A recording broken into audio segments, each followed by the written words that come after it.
जी अस्सलाम वालेकुम दोस्तों की हाल चाल है ठीक हो उम्मीद करना सारे भरा ठीक हो सन ते शौक भी अच्छा जा रहा उसी मैं ਤੁਹਾਡਾ अपना दोस्त जनाब गुलाम मुस्तफा तुसी देख रहे हो पहुंच पिजन चैनल ते जनाब अपने उमर भाई नी अपडेट लैके आए हैं कबूतरा नी ਤੁਹਾਨੂੰ ਫੜਕਾਂ ਨਾ ਸਾਰਿਆਂ ਨੂੰ ਪਤਾ ਹੋਣਾ ਕਿ ਭਰਾਨੀਆਂ ਜਨਾਬ ਫੜਕਾਂ ਕਬੂਤਰਾਂ ਦੀਆਂ ਨਾਰਮਲ ਵੀ ਜੜੀਆਂ ਨਾ ਤਿੰਨ ਤੂ ਪਾਰ ਦੀਆਂ ਸਨ ਤੇ ਅੱਜ ਬੈਡ ਲੱਕ ਹੋ ਗਈ ਹੈ। ਬੈਡ ਲੱਕ ਇਸ ਵਜ੍ਹਾ ਤੋਂ ਹੋਈ ਹੈ ਕਿ ਅੱਜ ਮੌਸਮ ਬਹੁਤ ਖਰਾਬ ਹੋਇਆ कम से कम 1 घंटा बारिश रही है जिसकी वजह तू भरा ने कबूतर जनाब खराब हो गए ने। 1 बजे तू लैके शाम तक टैडी कबूतर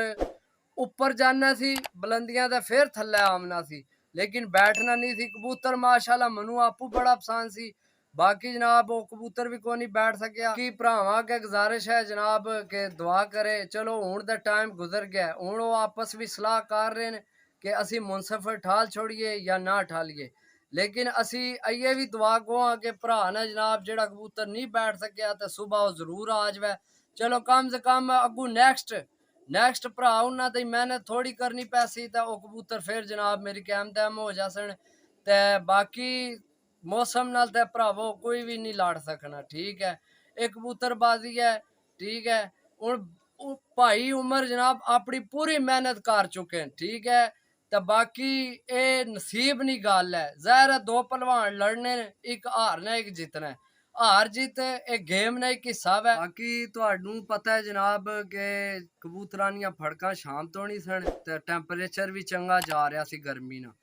तो उस लिहाज नाल भी जनाब जिस तरह आज मौसम बिल्कुल नॉर्मल हो गया ते कबूतरा वैसे भी शाम कार जानी सी सही है। असन अपना मेरा अपना जहन यही आखना सी कि अल्लाह ने हुक्म नाल कबूतर शाम तो नहीं बैठ सन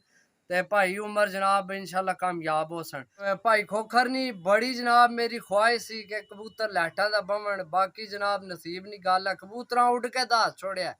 असी भी मन्ने कि कबूतरा उड़ के दसिया तो इंशाल्लाह तुसी भी जितने मेरे भरा मेरी वीडियो देखने लगे हो जाके भाई खोखर ने जनाब चैनल ते जाओ खोखर पिजन क्लब उत्थे जनाब मेरी वीडियो जाके भाई की अच्छे कमेंट करो ये उन्होंने जीत है वो इस टाइम जीते ने क्योंकि उन्हें बहुत मेहनत की है ते मौसम नाल किसी ने भी नहीं मुकाबला। खोखर भाई जे अगर तुसी खुद ये वीडियो मेरी देखने लगे हो तो तुहानू जनाब सलाम है इसनी वजह है कि तुसा पूरी मेहनत करके दसी है यकीन करो तुहाडी जेड़ी असी वीडियो देखी है ना तुसी जनाब ऊपर बैठे हो कबूतरा की पूरा टाइम दिता है ते भाई साजिद भी दिता है मामू भी दिता है ते बाकी जनाब सारे भरावां की सलाम भी है जेड़े आज सारे भरा उत्थे गए सन ते जनाब भाई की सपोर्ट भी की है ते दुआवां विच याद रखे अल्लाह सोहने ने वाला है।